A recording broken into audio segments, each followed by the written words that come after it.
اللہ تبارک و تعالیٰ کے نام سے شروع جو بڑا مہربان اور نہایت رحم کرنے والا ہے۔ ناظرین محترم، پاک ہے وہ ذات کہ جس نے دنیا کے اندر انسانوں کی تسکین کے لیے عورتوں کو پیدا فرمایا، جبکہ جنت کے اندر حوروں کو پیدا فرمایا۔ ناظرین محترم، ظاہر بات ہے کہ عورت کے 4 مقامات ایسے ہوتے ہیں جن میں تنگی پسندیدہ اور مطلوب ہوتی ہے۔ اس کا منہ، اس کے کان، اس کے ناک کا سوراخ اور اس کی شرمگاہ، اور اس کے اعضاء میں 4 مقامات میں کشادگی پسندیدہ ہوتی ہے۔ نمبر 1 اس کا چہرہ، نمبر 2 اس کا سینہ اور اس کا کاہل یعنی گردن کے قریب، پشت کا بالائی حصہ جو دونوں کندھوں کے درمیان ہوتا ہے، اور اس کی پیشانی اور اس کے اعضاء میں سے 4 مقامات پر سفیدی پسندیدہ ہوتی ہے۔ اس کا رنگ، اس کے سر کی مانگ اور اس کے دانت اور اس کی آنکھوں کی سفیدی کا حصہ جو خوب سفید ہو، اور اس کے اعضاء میں سے 4 مقامات پر سیاہی اچھی معلوم ہوتی ہے۔ اس کی آنکھوں کا سیاہ حصہ خوب سیاہ ہونا، اور اس کے ابرو، اس کی پلکیں اور اس کے بال، اور اس کے اعضاء میں سے 4 مقامات پر باریکی مطلوب ہوتی ہے، یعنی اس کی کمر اور اس کے سر کی مانگ، اس کے ابرو اور اس کی ناک، اور اس کے اعضاء میں 4 مقامات پر لمبائی پسندیدہ ہوتی ہے۔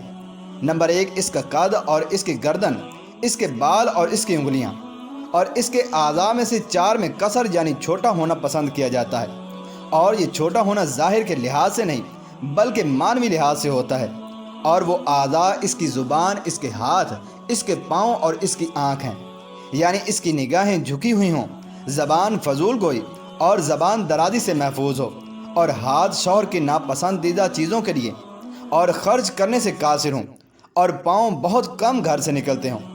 اب ان اوصاف میں سے کچھ وصف بھی دنیا کی صورت میں پائے جائے تو وہ عورت کتنی اچھی تصور کی جاتی ہے، جبکہ حور کے اندر بدرجہ اتم یہ تمام اوصاف پائے جاتے ہیں۔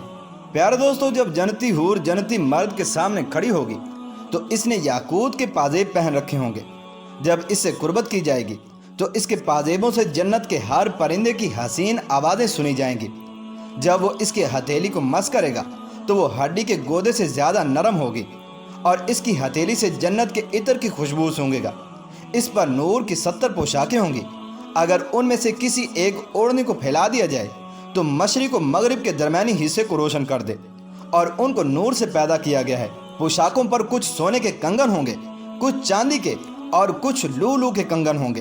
یہ پوشاکیں مکڑی کے جالے سے زیادہ باریک ہوں گی اور اٹھانے میں تصویر سے زیادہ ہلکی ہوں گی۔ چنانچہ ان پوشاکوں کی نفاست اتنی زیادہ ہوگی کہ اس کی بیوی کی پنڈلی کا گودا بھی نظر آتا ہوگا، اور اس کی رکت ہڈی، گوشت اور جلد کے پیچھے سے چمکتی ہوگی۔ اور پوشاکوں کی دائیں آستین پر نور سے یہ لکھا ہوگا کہ سب تعریفیں اس اللہ کے لیے ہیں جس نے ہم سے اپنا وعدہ سچا کر دیا، اور بائیں آستین پر نور سے یہ لکھا ہوگا سب تعریفیں اس اللہ کے لیے ہیں جس نے ہم سے تمام غم دور کر دیے۔ جبکہ حور کے جگر پر نور سے یہ لکھا ہوگا، اے میرے دوست، میں آپ کی ہوں، میں آپ کی جگہ کسی اور کو کبھی نہیں چاہتی۔ اس عورت کا سینہ مرد کا آئینہ ہوگا۔ یہ عورت یاقوت کی طرح صاف و شفاف ہوگی، حسن میں مرجان ہوگی، اور سفیدی میں محفوظ رکھے ہوئے انڈے کی مانند ہوگی۔ اپنے خاوند کی عاشق ہوگی اور 25 سال کی عمر ہوگی۔ کشادہ دانتوں والی ہوگی۔ اگر مسکرائے گی تو اس کے دانتوں کا نور چمک اٹھے گا۔ اگر مخلوق اس کی گفتگو سن لیں تو سب نیک و بد اس پر دیوانے ہو جائیں۔ ناظرین محترم، پھر یہ جنتی حور اللہ تعالیٰ کے دوست کے سامنے کھڑی ہو کر اس کی خیریت اور سرور کا مزہ لے رہی ہوگی، اور اس سے مسرور ہو کر اس پر فدا ہو رہی ہوگی۔ پھر اس سے کہے گی، اے اللہ کے دوست، آپ رشک و سرور میں اور ملاحظہ فرمائیے۔ پھر وہ اس کے سامنے 1000 طرح کی چال کے ساتھ چل کر دکھائے گی۔ ہر ایک چال میں نور کی 70 پوشاکیں نمودار ہوتی رہیں گی۔ اس کے بالوں کو سلجھانے والیاں اس کے ساتھ ہوں گی۔ جب وہ چلے گی تو ناز اور نخرے سے چلے گی، بل کھا کر چلے گی اور شرم کو درمیان سے اٹھا کر چلے گی، اور رقص کرتے ہوئے چلے گی، اور وہ اپنے جنتی شوہر پر خوبصورت ہو کر خوشی اور مستی دکھائے گی اور مسکرائے گی۔ جب وہ گھومے گی تو اس کی کنیزیں بھی ساتھ ہی گھوم جائیں گی، چنانچہ نہ اس کا چہرہ خاوند سے ہٹے گا اور نہ اس سے غائب ہوگا۔ جنتی اس کی ہر شے کو دیکھے گا۔ جب وہ 1,00,000 انداز سے چلنے کے بعد بیٹھے گی تو اس کے سرین تخت سے باہر نکل رہے ہوں گے، اور اس کی زلفیں اور مینڈیاں لٹک رہی ہوں گی۔ ان پرکیف مناظر کو دیکھ کر ولی اللہ ایسے بے چین اور بے قرار ہوگا کہ اگر اللہ نے موت نہ آنے کا فیصلہ نہ کیا ہوتا تو یہ خوشی کے مارے مر جاتا، اور اگر اللہ نے اس کو طاقت برداشت نہ دی ہوتی تو یہ اس کی طرف اس خوف سے دیکھ بھی نہ سکتا کہ اس کی بینائی کہیں نہ چلی جائے۔ پیارے دوستو، حضرت ابو الاحوص رحمۃ اللہ تعالی علیہ فرماتے ہیں کہ ہمیں یہ روایت پہنچی ہے کہ ایک بدری نے عرش سے بارش برسائی تو ان کے قطرات رحمت سے حوروں کو پیدا کیا گیا، اور پھر ان میں سے ہر ایک پر نہر کے کنارے ایک خیمہ نصب کر دیا گیا ہے۔ اس خیمے کی چوڑائی 40 میل ہے اور اس کا کوئی دروازہ نہیں۔ جب اللہ کا دوست اس کی طرف جانے کی کوشش کرے گا تو خود بخود راستہ نمودار ہو جائے گا، اور یہ ایسی حوریں ہیں کہ جن کو اللہ تبارک و تعالی نے فرشتوں اور خدمت گاروں کی نگاہوں سے اوجھا رکھا ہوا ہے۔ اور حضرت رباح بن قیس رحمۃ اللہ تعالی علیہ فرماتے ہیں کہ میں نے حضرت مالک بن دینار رحمۃ اللہ تعالی علیہ سے سنا کہ آپ نے فرمایا کہ جنات النعیم، جنت الفردوس اور جنت عدن کے درمیان واقع ہے۔ ان میں ایسی حوریں ہیں جو جنت کے گلاب کے پھول سے پیدا کی گئی ہیں۔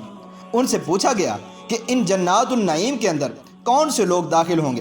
تو آپ نے فرمایا وہ حضرات جو گناہ کا ارادہ بھی نہیں کرتے، جب وہ میری عظمت کو یاد کرتے ہیں تو مجھے اپنے سامنے پاتے ہیں، اور وہ لوگ جو میرے خوف و خشیت کے اندر پروان چڑھتے ہیں۔ ایسے لوگ جنات النعیم کے اندر داخل ہوں گے، اور یہ گلاب سے پیدا کی گئی حوریں یہ ان کے عقد کے اندر دی جائیں گی۔ جبکہ حضرت ابن عباس رحمۃ اللہ تعالی علیہ فرماتے ہیں کہ جنت میں ایک نہر ہے کہ جس کا نام بیدخ ہے، اس پر یاقوت کے کبے ہیں جن کے نیچے لڑکیاں اگتی ہیں اور خوبصورت آواز میں قرآن پاک پڑھتی ہیں۔ جنتی آپس میں کہیں گے کہ ہمارے ساتھ بیدخ کی طرف چلو، چنانچہ وہ آئیں گے اور لڑکیوں سے مصافحہ کریں گے۔ جب کوئی لڑکی کسی مرد کو پسند آئے گی تو وہ اس کی کلائی کو چھو لے گا، تو وہ لڑکی اس کے پیچھے چل پڑے گی اور اس کی جگہ دوسری لڑکی اگ آئے گی۔ جبکہ حضرت خالد بن ولید رضی اللہ تعالی عنہ کہتے ہیں کہ حضور اقدس صلی اللہ تعالی علیہ وآلہ وسلم کو میں نے یہ ارشاد فرماتے ہوئے سنا کہ اہل جنت میں سے ایک شخص جنت کے سیبوں میں سے ایک سیب کو پکڑے گا تو وہ سیب اس کے ہاتھ میں پھٹے گا، اس سے ایک خوبصورت حور نکلے گی۔ اگر وہ سورج کی طرف جھانک لے تو سورج کی روشنی اس کے سامنے شرمندہ ہو جائے، جبکہ سیب سے حور نکلنے کی وجہ سے سیب میں کوئی کمی نہ آئے گی۔ ایک شخص نے پوچھا کہ عجیب بات ہے کہ اس سیب سے حور نکلے اور اس میں کمی بھی نہ آئے، تو حضرت خالد بن ولید رضی اللہ تعالی عنہ نے ارشاد فرمایا ہاں ایسا ہی ہوگا۔ اس کی مثال ایسے ہے کہ جیسے چراغ سے چراغ روشن کیا جائے تو پہلے والے چراغ کے اندر کوئی کمی نہیں آتی، اور اللہ تبارک و تعالی جو چاہتا ہے وہ اس کو کرنے پر قادر ہے۔ ناظرین محترم، دنیا میں اللہ تعالیٰ نے انسان کو کائنات کی تمام چیزوں کے مقابلے میں سب سے زیادہ حسین اور خوبصورت بنایا ہے۔ حالانکہ اس کا مادہ تخلیق مٹی ہے، تو اس مخلوق کی خوبصورتی اور جمال کا کیا حال ہوگا جس کو اللہ تبارک و تعالیٰ نے زعفران سے پیدا کیا ہے۔ پیارے دوستو، حضرت عبداللہ بن مسعود رضی اللہ تعالی عنہ کا یہ قول نقل ہے۔ آپ فرماتے ہیں کہ جنت میں ایک حور ہے جس کا نام لوبا یعنی کہ کھلونا ہے، اور وہ اتنی حسین و جمیل ہے کہ جنت کی تمام حوریں بھی اس کے حسن و جمال پر رشک کرتی ہیں، اور بے تکلفی میں اس کے کندھے پر ہاتھ مار کر کہتی ہیں کہ لوبا تم بہت زیادہ مبارک بادی کے لائق ہو۔ اگر تمہارے طلبگاروں کو تمہارے حسن و جمال کا پتہ چل جائے تو وہ عمل میں اور بھی آگے بڑھ جائیں۔ ابن مسعود رضی اللہ تعالی عنہ فرماتے ہیں کہ اس کی آنکھوں کے درمیان یہ لکھا ہوگا، جو شخص یہ چاہتا ہے کہ اس کو مجھ جیسی حور ملے تو چاہیے کہ وہ میرے رب کو راضی کرنے والے کام کرے۔ پیار دوستو، ایک مرتبہ حضرت عطا رحمۃ اللہ تعالی علیہ نے مالک بن دینار رضی اللہ تعالی عنہ سے کہا کہ ابو یحییٰ ہمیں ذرا کچھ جنت کا شوق دلائیے۔ فرمایا ارے عطا، جنت میں ایسی حور ہے کہ جس کے حسن و جمال پر اہل جنت فخر کریں گے، اور اگر اللہ نے اہل جنت پر موت حرام نہ کی ہوتی تو وہ اس کے حسن و جمال کی تاب نہ لا کر مر جاتے۔ اس بات سے حضرت عطا رحمۃ اللہ تعالی علیہ کے دل میں 40 سال تک شوق جنت کی چنگاری سلگتی رہی۔